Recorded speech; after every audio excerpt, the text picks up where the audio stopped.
ada dua huruf ya, lau dan laita. Lau dan laita. Lau artinya adalah seandainya. Laita kalau diterjemahkan artinya adalah duhai seandainya atau duhai sekiranya. Lau juga boleh diterjemahkan dengan sekiranya. Nah, baik lau maupun laita ini adalah huruf pengandaian yang dalam bahasa Arab disebut dengan harfut tamanni, huruf pengandaian. Nah, bedanya yang lain, kalau laita itu sesudahnya mesti isim. Dan isim setelah laita harus mansub. Mansubun. Mengapa? Karena laita salah satu hurufun nasbi, salah satu huruf nasab.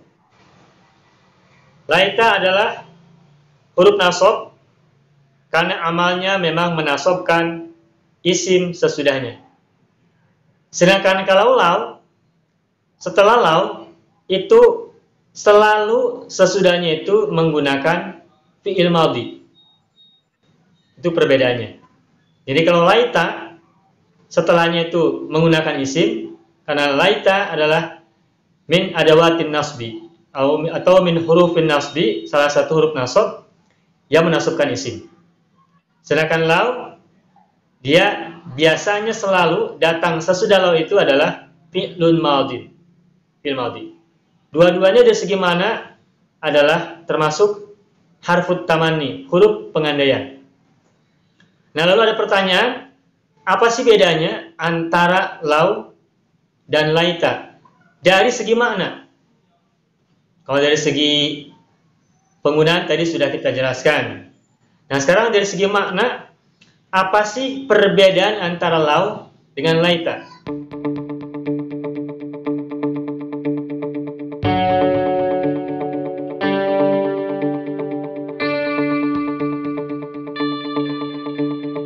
Dari segi makna, apa sih perbedaan antara lau dengan laita? Lau kan artinya seandainya atau sekiranya, mengandaikan sesuatu yang tidak mungkin terjadi. Laita juga sama, artinya sekiranya atau seandainya, mengandaikan sesuatu yang tidak mungkin terjadi. Tapi, lantas apa beda antara lau dan laita? Padahal dua-duanya sama-sama seandainya, atau sama-sama sekiranya, atau sama-sama andaikan, andai kata, atau andai saja terjemahannya. Nah, ketahuilah perbedaan yang bisa kita jadikan pegangan, perbedaan mendasar antara lau dengan laita adalah kalau laita pengandaiannya disertai dengan penyesalan. Saya ulangi. Laita mengandaikan sesuatu yang tidak mungkin terjadi, tetapi mengandaikannya itu sambil disertai dengan penyesalan. Sedangkan lau tidak adanya penyesalan.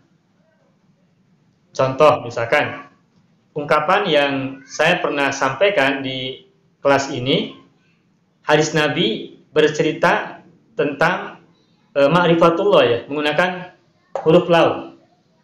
Lau araftumullaha haqqa ma'rifatihi lamasyaitum 'alal buhuri wala zalat bidu'aikum al-jibal.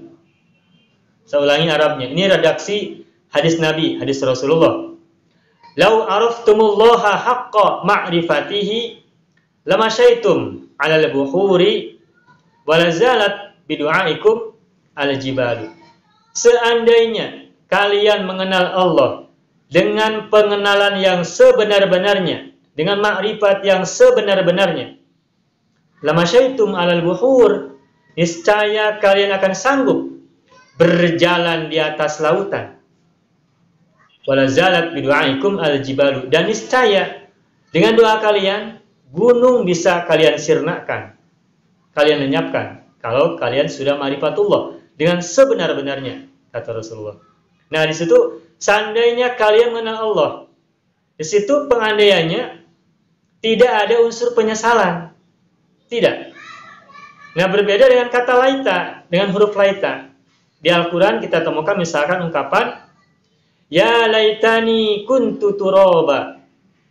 Laitani, itu laita, sesudahnya ni kan isim. Ismun domir ya, domir mabniun, terus fi mahalli nasbin isim laita. Karena ada laita, ya laitani, ninya itu adalah ismun mansubun bi laita, isim yang masuk oleh laita.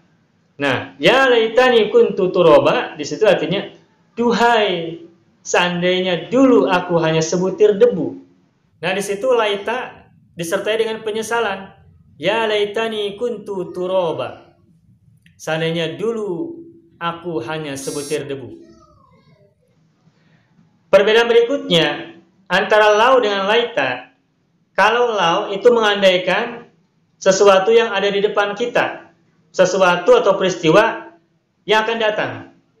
Seandainya kalian mengenal Allah dengan sebenar-benarnya, itu artinya sesuatu yang kita andaikan itu ke masa depan, baik beberapa menit setelah kita bicara maupun beberapa waktu yang lama. Tapi kalau laita, itu pengandaiannya itu kan disertai penyesalan, mengandaikan untuk sesuatu yang sudah terjadi kemarin, jadi balik lagi.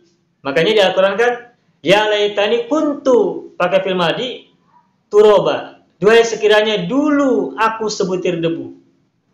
Jadi kesimpulannya, pertama perbedaan antara laita dengan lau. Kalau laita pengandaiannya disertai dengan penyesalan, kalau lau tidak disertai dengan penyesalan. Perbedaan yang kedua, kalau laita itu pengandaiannya itu untuk sesuatu yang sudah terjadi di belakang.